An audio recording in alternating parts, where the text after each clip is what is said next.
बिस्मिल्लाहिर्रहमानिर्रहीम। अस्सलाम वालेकुम मेरी यूट्यूब फैमिली, कैसे हैं आप लोग। उम्मीद करती हूँ आप सब लोग ठीक होंगे, अपने अपने घरों में खुश और आबाद होंगे।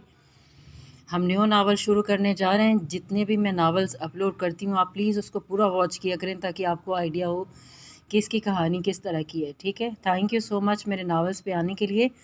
हम न्यू नावल शुरू करेंगे। शिद्दत तलब, इज़ा कलम, स्नेहा रऊफ़। किस्त नंबर 1, ये लगाई तुमने मेरी कीमत, दुरेद यज़दानी। ये कीमत इसने हंजानी कैफियत में चलाते हुए कहा, निकाह जैसे रिश्ते की तो लाज रख लेते, हवस तो पूरी कर ली थी, दुनियादारी के लिए सही चार दीवारी फ्राहम कर देते। इसने अपने बाल नोचते हुए कहा, हो गया ड्रामा तो निकलो, ये रकम देख रही हो तुम्हारी औकात से ज़्यादा है यार। इसने झुंझला कर कहा। इसने इन नोटों को देखा और इस शख्स को जो दो वक़्त का फ़िरौन साबित हुआ था इसके लिए। मैं नहीं मांगूंगी तुमसे, बस इस चार दीवारी में रहने दो। इसने धीमे लहजे में कहा, पागल हो, ये रिस्क नहीं ले सकता, मेरा बाप जान से मार देगा मुझे। वो जो तब से रिलैक्स अंदाज में सोफे पर बैठा था उठ खड़ा हुआ। मैं कहाँ जाऊंगी इस वक्त, कोई ठिकाना नहीं है मेरा अब के। इसने इसकी आंखों में देख कर कहा, जहाँ कोई नदामत ढूंढने पर भी नहीं मिली थी इसे। रुबाशा हक, ये मेरा मसला नहीं है, जहाँ मर्जी जाओ मेरी बला से। उन्होंने तुम्हें पहचानने में गलती कर दी, मुझे लगा ही नहीं था कि यहाँ खुद की कीमत लगवा बैठूंगी। इसने खुद पर गिरे इन नोटों को देखकर कहा, तुम मुहाफिज नहीं लुटेरे हो। मैं ये बात सबको चीख चीख कर बताऊंगी। यज़दानी, खबरदार, एक लफ्ज़ नहीं बोलोगी तुम। आज से तुम्हारा मेरा रास्ते अलग है। मैं तुम्हें नहीं जानता, तुम मुझे नहीं। ये समझो कि हम कभी मिले ही नहीं। इसने कदम इसकी तरफ बढ़ाते हुए कहा। वो कई लम्हे इसे देखती रही थी। वो शख्स तो इंसानियत के दर्जे से भी गिर गया था। मैं नहीं जाऊंगी यहाँ से, इसने ट्रांस की सी कैफियत में कहा था। कितनी रकम और लोगी पीछा छोड़ने की, अब के इसने इसका दुपट्टा इस पर फेंकते नहुसत से कहा था। तुरेद यज़दानी ने इस बार औरत को गलत तरीके से जांचा था और यह कफ़ारा इसे मरते दम तक अदा करना था। अब मुझे जाना भी है, इसने घड़ी को देखते कहा। और कितनी कीमत लगाओगे अपने ही निकाह की, अपनी ही बीवी की। वो करीब आकर इसकी आंखों में देख कर बोली थी, निकाह, बीवी, व्हाट रबिश, ये सब तुम्हारे कहने पर हुआ था, तुम्हें याद तो होगा। मैंने नहीं बोला था आओ निकाह करें, इसने तमस्खर से कहा था।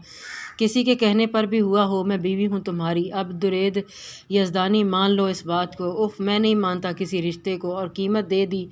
निकलो अभी फ़ौरन यहाँ से, पहले कि मुझे गार्ड को बुलवाना पड़े। इसने इसे झटके से खुद से दूर करते कहा। और चाहिए तो बताओ, इसने बेजारी से कहा। वो वहीं फूट फूट कर रोने लगी थी। ये था इसका नसीब। हाँ, शायद इसे इन लड़कियों का यही नसीब होता है जिनके सर पर माँ बाप का साया नहीं होता। एक दिन दुरेद यज़दानी, खुदा मेरा भी है, याद रखना। इसे वो दिन याद आया जो इससे इसका सब कुछ छीन गया था। वो दीवार से चिपकी खड़ी थी, सामने का मंजर वाज़े था, जहाँ इसका बाप अपनी आखिरी सांसें ले रहा था। इसमें इतनी हिम्मत ना थी, अपने बाप के करीब जाती और देखती रही थी इस मुजस्समे को आखिरी हिचकी तक। सब साकित हो गया था, सब कुछ नहीं था इर्द गिर्द। इसकी माँ लबों पर शातराना मुस्कुराहट लिए खड़ी थी। इसने बेयकीनी से इन्हें देखा। बेशक वो औरत कभी अच्छी नहीं रही थी इनके साथ, लेकिन इतना कौन गिर सकता है अपने ही रिश्तों के साथ। इसका ताया भी वहीं मौजूद था जिसका भाई चला गया था, लेकिन वो वहीं बैठा शराब पी रहा था। इसे लगा अपने बाप के साथ आखिरी हिचकी इसने भी ली है। हाँ, सब ही तो ख़त्म हो गया था। ज़िंदगी आसान कभी नहीं रही थी, लेकिन ऐसी तो इसने तसव्वुर भी नहीं किया था। अच्छी ज़िंदगी की ख्वाहिश शायद इसकी ख्वाहिश ही रह जानी थी। चल बनो, अब मेरा इनाम भी मेरे हवाले कर। इसका ताया भी झूमता उठा था। इसकी नज़रें सिर्फ अपने बाप की लाश पर थीं, लेकिन कानों में मुख्तलिफ आवाज़ें भी आ रही थीं। हाँ हाँ रशीद, ये तेरी ही है, जब चाहे तू ले जा, इसकी माँ ने कहा तो इसने झटके से सर उठाया। इसे समझ ना आया कि ज़ेरे बहस किसकी ज़ात है। वो और इसकी माँ के अलावा कौन वहाँ इस वक्त। आधी कीमत तुझे बाद में मिल जाएगी, जब इस बुलबुल पर हाथ साफ़ कर चुका हूँगा। फिर सारा बेच कर इसे पैसा आधा आधा। इस औरत ने कहका लगाया, रशीद, बड़े काम का बंदा है तू। मैं ना कहती थी मेरे साथ रहेगा तो सब सीख जाएगा, कीमत में कमी नहीं आएगी, ये याद रखना भाई। अपने हीरे जैसी बेटी दे रही हूँ तुझे। सब बातें इसके कानों पर पड़ रही थी, लेकिन मफहूम नहीं समझ आया था इसे, या शायद वो समझना नहीं चाहती थी। इसका जहन ये सब कबूल नहीं कर पा रहा था। मामा, आप ये कैसे कर सकती हैं? इसके लब हौले से फड़फड़ाए थे। सर, आपकी चाय ठंडी हो गई है, दोबारा गर्म कर लाऊं? सिगरेट आज फिर हल्का सा इसकी उंगली को जला गई थी। इसे एहसास हुआ सर चाय ठंडी हो गई। मुलाजिम ने दोबारा से अपना जुमला दोहराया, नहीं, ऐसे ही पी लूँगा, अब आदत हो गई है, तुम जाओ। इसने कहते एक नंबर डायल किया। कहाँ थी کہاں تک پہنچی تمہاری 2% کی ٹیم جس کا بہت بھرم مارا تھا تم نے؟ شاہو وہ کام کر رہی ہے، مل جائے گی وہ۔ کس دن تاریخ اور مہینہ بتاؤ اب کی بار، تو یقین کروں گا تمہارے ان جھوٹے بہکاموں کا۔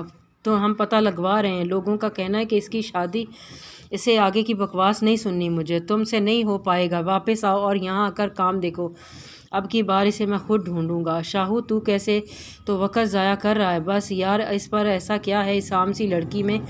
وہ عام سی لڑکی تبریز شاہ کا بہت نقصان کر گئی ہے، جو اسے سود سمیت لوٹانا ہے، اور جو کہا ہے وہ کرو، اور لائن کاٹ دی گئی تھی۔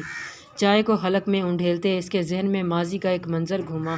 تبریز شاہ، اتنا حسین ہونے کے بعد بھی تم اپنی زندگی میں ایک عام سی منت شاہ کو ڈھونڈتے رہ جاؤ گے۔ تمہاری خوش فہمی اور غلط فہمی دونوں ہیں یہ۔ اس نے اس کا بیگ زمین پر الٹاتے ہوئے کہا۔ منت کی چیزیں زمین پر بکھر گئیں۔ منت نے جلدی سے بکھری چیزیں سنبھالی۔ کوریڈور میں کوئی نہ تھا اس وقت۔ اس کے بیگ سے نکلی تصویر کو دیکھ کر اس نے لب بیچے تھے۔ کون ہے وہ؟ آپ سے مطلب؟ منت نے انگلی سے اپنا چشمہ ٹھیک کرتے کہا، اور اگلے ہی لمحے اس تصویر کے کئی ٹکڑے ہو چکے تھے تبریز شاہ کے ہاتھوں سے۔ مجھے اس دنیا میں صرف ایک ہی شخص سے نفرت ہے، بے انتہا نفرت، اور وہ ہے آپ مسٹر تبریز شاہ، وہ کہتی بھاگ گئی تھی۔ اس کا کہا جملہ اس کے کانوں میں گونجا۔ منت تبریز شاہ، کچھ دن اور، جس دن تم مجھے مل گئی جینا حرام کر دوں گا تمہارا، ایک پل بھی تمہیں سکون کا سانس نہیں لینے دوں گا۔ اس نے اس لڑکی کو دیکھا جس کو چاند کو تکتے رات کے 3 بج چکے تھے۔ اس کی آنکھوں میں تعصب کے ساتھ ہی ہمدردی ابھری۔ منت سونا نہیں ہے، اس نے اس کے پاس جاتے ہوئے اسے مخاطب کرتے ہوئے کہا۔ مخالف کے جسم میں کوئی حرکت نہ ہوتے دیکھ کر اس نے اس کا رخ خود کی طرف موڑا تو ششدر رہ گئی تھی۔ اس کا سارا چہرہ آنسوؤں سے بھیگا تھا۔ ایسا ہر رات ہوتا تھا، وہ جانتی تھی، اور ہر رات نئے سرے سے اسے وہ لڑکی اور عزیز ہو جاتی تھی۔ منت تم اس کے پاس واپس کیوں نہیں چلی جاتی؟ اس نے اس کا ہاتھ تھامتے کہا تو وہ ہوش میں آئی۔ کس کے پاس؟ تم جانتی ہو میں کس کی بات کر رہی ہوں؟ نہیں، یہ روح اسی ایک وجہ کی بنا پر میرے جسم کا ساتھ دیے ہوئے ہے کہ میرا نام اس شخص سے منسلک ہے۔ میں اسے کبھی نہیں ملنا چاہتی۔ اگر میں اس کے سامنے آ گئی تو وہ میرے جینے کی آخری وجہ بھی مجھ سے چھین لے گا۔ تم پاگل ہو منت، تم محبت اور نفرت دونوں کا دعویٰ ایک ہی شخص سے کیسے کر سکتی ہو؟ مجھے نفرت ہے اس سے، لیکن اس کی یاد جب بھی آتی ہے میرا جسم منجمد ہو جاتا ہے، میری روح اس شخص کا دیدار طلب کرتی ہے۔ چیخ کر اس کی آنکھوں سے آنسو لڑیوں کی مانند نکل رہے تھے۔ دعا کرو میں مر جاؤں رابی، یہ سب مجھے اندر سے دن بدن ختم کر رہا ہے، میں تکلیف میں ہوں بے حد۔ اس نے اس کی گود میں سر رکھتے کہا۔ منت تمہیں خوف نہیں آتا موت سے؟ موت کا خوف ہر ذی نفس کی طرح مجھے بھی ہے، لیکن اس بات کا خوف مجھ میں اپنے پنجے گاڑے ہوئے ہے کہ اگر کسی روز اس نے مجھے ڈھونڈ نکالا اور مجھ سے اپنا نام لے لیا تو یہ سوچ اور یہ خوف زیادہ سونے روح ہے۔ منت خود کو اتنی تکلیف مت دو۔ اس کا سانس پھولتے دیکھ کر وہ بے بسی سے بولی۔ رابی اگر میں مر گئی تو مجھ جیسی تمام لڑکیوں کو چیخ کر بتانا کہ اس شخص سے کبھی محبت نہ کرو جو تمہاری پہنچ سے بہت دور ہو، تمہاری دسترس سے باہر ہو۔ ایک آخری آنسو اس کی آنکھ سے لڑکھڑا کر اس کے دامن پر گرا تھا اور پھر اس کا سانس مدھم پڑنے لگا تھا۔ منت آنکھیں کھولو۔ اس نے ایمبولینس کو فون کیا اور بروقت اسے ہسپتال پہنچایا گیا۔ آپ کو بار بار بول چکا ہوں کہ ایسے نروس بریک ڈاؤن سے کسی دن اس کی جان جا سکتی ہے۔ ڈپریشن کی مریضہ ہی آپ کی بہن ہے، ان کی فکر اور پریشانی کا حل ڈھونڈیں کوئی، نہیں تو کسی دن یہ آپ کو بنا بتائے چلی جائیں گی، ڈاکٹر کہتا چلا گیا۔ وہ وہی بینچ پر خالی ہاتھ لیے بیٹھی تھی۔ منت کی یہ حالت وہ 1.5 سال سے دیکھتی آ رہی تھی۔ اب بھی وقت آ گیا ہے منت کہ تم سے کیا وعدہ میں توڑ دوں، تمہیں اتنے ایسے مرتے نہیں دیکھ سکتی۔ اس نے لرزتے ہاتھوں سے فون اٹھایا اور ایک نمبر ملایا۔ بیل جا رہی تھی، اس کی ہتھیلیوں پر پسینہ جمع ہونے لگا تھا۔ کیا وہ صحیح کر رہی تھی؟ شاید ہاں، اپنی بہن کو اس اذیت سے نکالنے کا ایک وہی حل تھا جس کے ایک دیدار کے لیے اس کی بہن مرا کرتی تھی اور خود کو اس سے چھپایا ہوا تھا۔ آج وہ اس شخص پر اس کی بہن کو اشکار کرنے والی تھی۔ اس کے ساتھ جو ہوا اس کے بارے میں مجھے بالکل بھی اندازہ نہیں، لیکن باعث زیاد تم میرے ساتھ یہ سب نہیں کر سکتے۔ اس نے آنکھوں کی سرخی کو کم کرنے کی کوشش کی تھی۔ تمہارے بھائی نے میری معصوم بہن جو لاڈلی تھی میری بے حد، اس کے ساتھ ایسا کیا ہے۔ رباب یزدانی، تو اس سب میں کیوں گھسیٹی جا رہی ہوں؟ وہ خود آئی تھی، میں نے تو نہیں۔ اپنے ہاتھ پر ہلکی سی جلن محسوس کرتے اس نے اسے دیکھا۔ اس نے سگریٹ हल्का सा इसके हाथ पर रखा और फिर इसी सिगरेट का धुआं हुआ हवा में मुअत्तल कर दिया था। बकवास नहीं, वो कहते हैं ना, इंसान अपने गुनाहों की सज़ा अपने करीबी लोगों को तकलीफ़ में देख कर चुकाता है। तो बस यही समझ लो, वो तुम्हारी सगी बहन तो नहीं थी। इसने हिचकी लेते कहा। इस अनजाने वजूद से इसे नफ़रत सी महसूस हो रही थी। वो औलाद जैसी थी मेरी छोटी बहन। मैंने इसका हर लाड उठाया है, सिर्फ़ इसलिए कि वो महरूमियों में ज़िंदगी गुजारती आई है। कई ज़िंदगी से हार ना मान ले, और देखो तुम्हारे भाई ने इसे ऐसा हराया कि अब वो उठ नहीं पा रही है। खैर, एक आखिरी बार रिश्ता भेज रहा हूँ, अब की बार ना नहीं होनी चाहिए रुबाब ज़िया। नहीं तो क्या नाम था तुम्हारे इस बॉयफ्रेंड का? फादी। हाँ, इसकी बहन को उठवाना, इसके बाप के शेयर्स को ख़रीदना और इसके माँ का NGOs बंद करवाना। और हाँ, इसे इस यूनिवर्सिटी जहाँ साहबजादे स्कॉलरशिप पर पढ़ रहे हैं, क्योंकि यहाँ की फ़ीस अदा करना इनके बस का रोग नहीं है, इसे यहाँ से सस्पेंड करवाने में मुझे ज़रा वक्त नहीं लगेगा। तुम ऐसा नहीं करोगे ज़िया? इसने इसका कॉलर थामते हुए चीखते कहा। बासित ज़िया ने एक नज़र इस पर डाली और इसके छोटे हाथों पर जो इसका कॉलर थामे हुए थे, इन आंखों की सुर्खी और दिमाग की रगें देखते रुबाब ने इसका कॉलर छोड़ते एक कदम पीछे लिया था। वो गिरती के शख्स ने इसकी कलाई थामी और इसे गिरने से बचाया। इसका लम्स महसूस करते वो जी जान से कांपी थी। इसकी आंखों की सुर्खी इसे कांपने पर मजबूर कर देती थी। कुजा के लम्स इसे खड़ा करते वो अजीब से अंदाज में मुस्कुराया था। वो इसे जाने का इशारा करते दरवाजे की तरफ देखा, जैसे एक मालिक अपने कैद किए परिंदे को रिहा होने की नवीस सुना रहा हो। वो मुड़ी और एक कदम ही आगे बढ़ाया था। इस शख्स ने अपना पाँव आगे करते इसे ज़मीन बोस किया था। बस ज़िया के कॉलर तक जाने की हिम्मत का एक छोटा सा अंजाम है। इसने अपने कॉलर से नामालूम गर्द को झाड़ते हुए कहा। मुस्तकबिल तरीन में होने वाली बीवी साहिबा, अब की बार रिश्ता ठुकराने का मजाक ना कीजिएगा, नहीं तो बासित ज़िया अब की बार हाथ पर हाथ धरकर नहीं बैठेगा।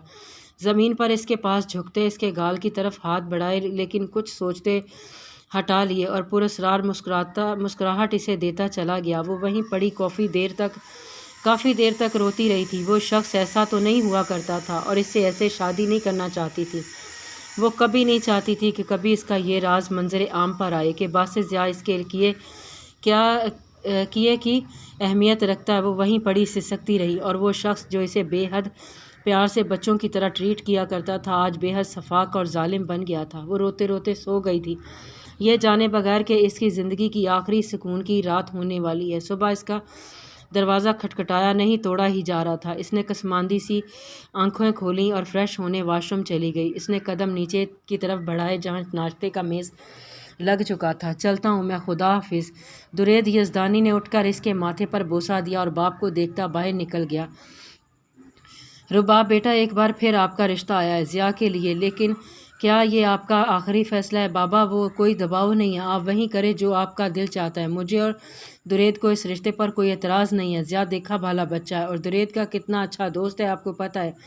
जैसे आपको ठीक लगे बाबा, इसने आंसू पीते सर इकरार में हिलाते कहा था। शाबाश मेरा बेटा। उन्होंने उठकर इसके माथे पर बोसा दिया था। इस जुमे के निकाह का बोला है उन्होंने। अगर आप मान जाती हैं तो ज़िया के मरहूम वालिदैन की एनिवर्सरी के दिन वो निकाह करना चाहता है। पर बाबा, इतनी जल्दी आप नहीं चाहती? हाँ, मतलब नहीं, ये बहुत जल्दी है। ओके, कोई प्रेशर नहीं, आप सोच लो, अच्छे से वक़्त लो मेरी जान, कोई मसला नहीं।